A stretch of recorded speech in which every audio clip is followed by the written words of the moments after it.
All right, so for our practice ship in our sketchbook, I suggest, even though we wrote it that way, turning your paper sideways. And I'm gonna do it in Sharpie, you can do it in pencil. But about like 3/4 of an inch from the bottom of the page, we're gonna draw a line across that is going to be our ocean, not a very big ocean. Then we need to make a wide U that intersects this line. So not too big and not too tall. So the slope shouldn't be like really tall, it should be kind of flat for the bottom of our boat. Connect the top of your U, and this is the hull, the main part of the boat. There's going to be a lot of intersecting lines, and that's okay because eventually we're going to fill this in to make a silhouette or like the outline shadow. All right, so we're going to make kind of the captain's quarters on one side. This is the back of our boat. And you're going to put a point for the bow. So the bow is the front of the boat and the stern is the back of the boat. On top of this captain's quarters at the stern, we're going to put a little railing on top, so another rectangle with little lines that go down.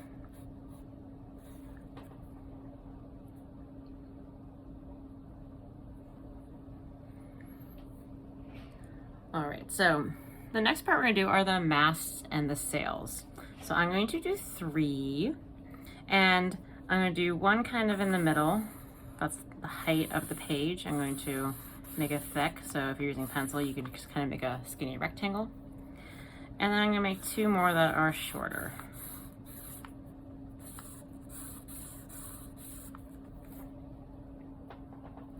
There will be overlapping here, which is okay.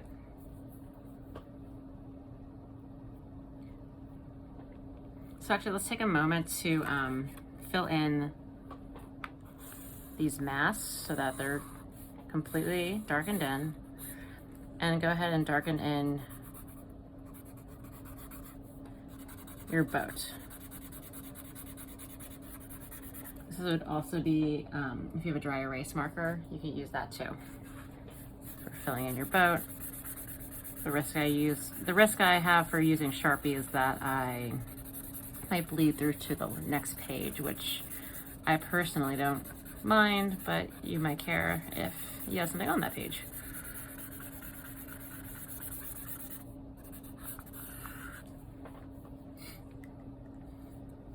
You can also kind of give your ocean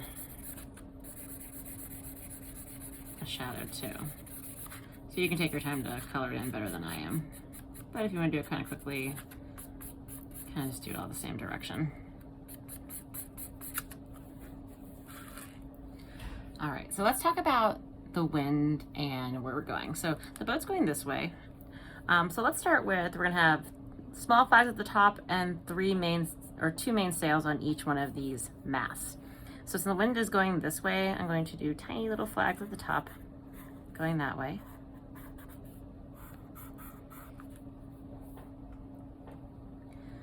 And then I need to make sails that look like they're arching. So this is the easiest way to do it. You're going to do intersecting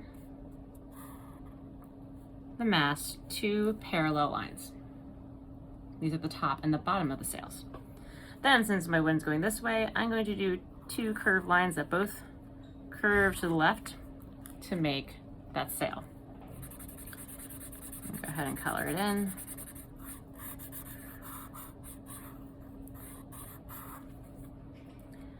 Then I'm going to make another sail down here. Now, my other sails on these 2 masts are probably going to cross this one, which is okay. So 2 parallel lines that are horizontal, intersecting the mast like a T, and 2 curved lines to make it look like there's an illusion of it going sideways. All right, I'm not gonna color that one in yet, just so you can see these other ones, but 2 parallel lines on both of those, 2 curved lines, all going to the left side. So when I color it in, it'll all be one shape, but right now that's good. 2 parallel lines, 2 parallel lines, two curved lines to close it. So I'm going to color in these sails now, and it will give the illusion of them overlapping. But since it's a silhouette, we don't have to worry about them actually overlapping.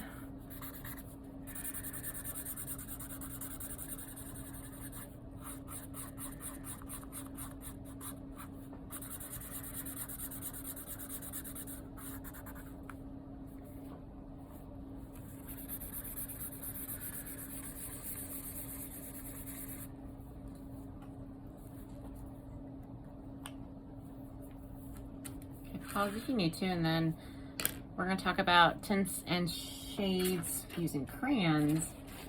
So that way we can lay out our composition. So you'll need a hue, a color. I'm going to pick orange. You need a black crayon. And if you have a white crayon, that's okay, but really we don't really need white because we're going to be just using pressure to create our color. All right, so for color, next to color out your notes, I want you to color your hue. For tint, I want you to practice coloring lightly and dark. So see how less pressure makes it light and more pressure makes it dark. So once again, hue is just the color, press hard, make it one color.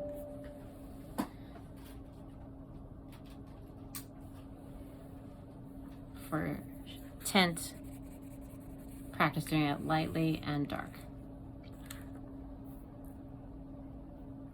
Now for shade, like how we did light to dark here, I want you to, with your black crayon, go light to dark.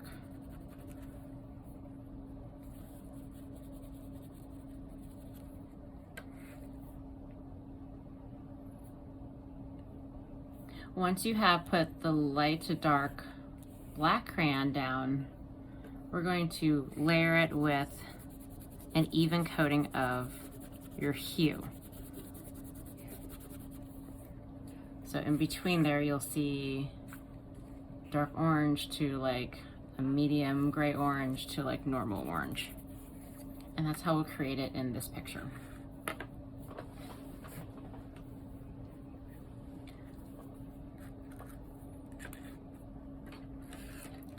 The next thing you need is a pencil. So you're gonna pick where your moon is. And our moon's gonna be full. And we're going to draw the moon somewhere in the sky, either left or right. So I'm gonna put mine to the, left, kind of right here. So lightly do a circle for the moon. Moon's pretty big. After you lightly do the circle for the moon, you're gonna do rings around it. So you wanna put rings that go around through your ship off the page.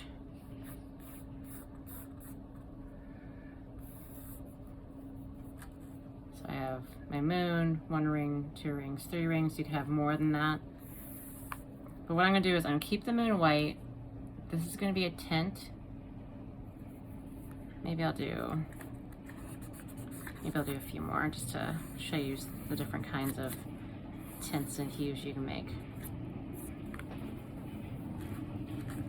All right, so your moon's white. This first ring around your moon, I want you to take your hue color and very, very lightly fill in that ring. Very, very lightly.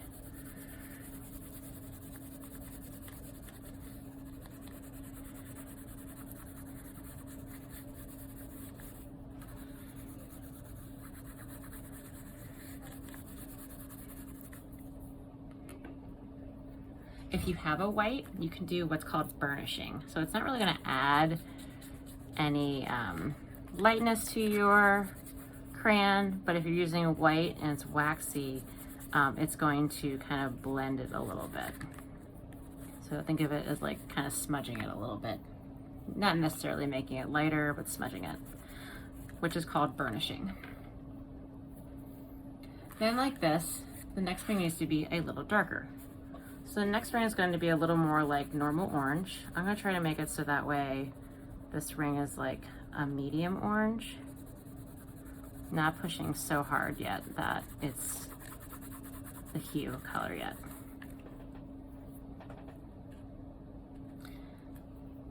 So you're gonna go lighter and lighter, and then one ring is going to be as hard as you can push orange or whatever hue you're using.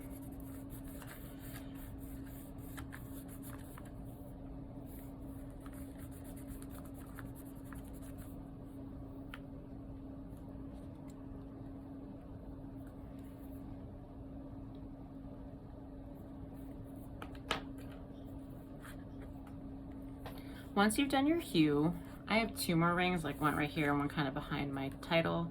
That's going to be shade. So shade, I'm going to do a light layer of black for my first ring and a dark layer of black for my second ring. When you do shade with drawing materials, the black is what gets lighter and darker. When you put your hue on top of it, you do the same amount of pressure for both. And it will mix however it's going to mix. So if I only put a little bit of black, it's only going to be a little bit darker. But when I try to put orange over the part with a lot of black, it's going to look very, very dark.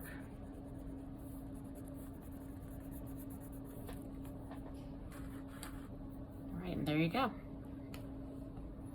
So this is good practice for kind of looking at how many steps you're going to take. When we do our bigger paper, there's going to be more steps of like light to dark, kind of like how we did on our value gardens, and that's why we practiced it on there.